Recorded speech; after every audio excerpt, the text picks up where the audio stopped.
Hi, my name is Kerry Silberman, and I'm an adjunct professor of law at Silicon Valley University Law School. The topic for today, and it's a fairly interesting topic, is how to change the trustee of a living trust.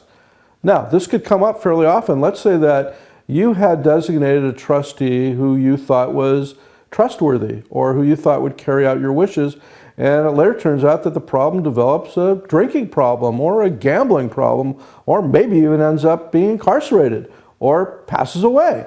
There are many possibilities that you might consider changing the trustee of your living trust.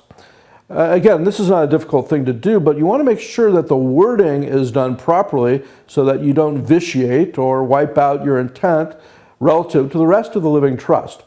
It's a good idea to have a lawyer redraft the new document and, first of all, make sure that you have permission from the new trustee before you add them as the replacing trustee. Additionally, if you had your living you may have had a successor trustee, and that successor trustee automatically comes into play if for some reason the first trustee or the initial trustee becomes incapacitated or passes away or becomes no longer trustworthy.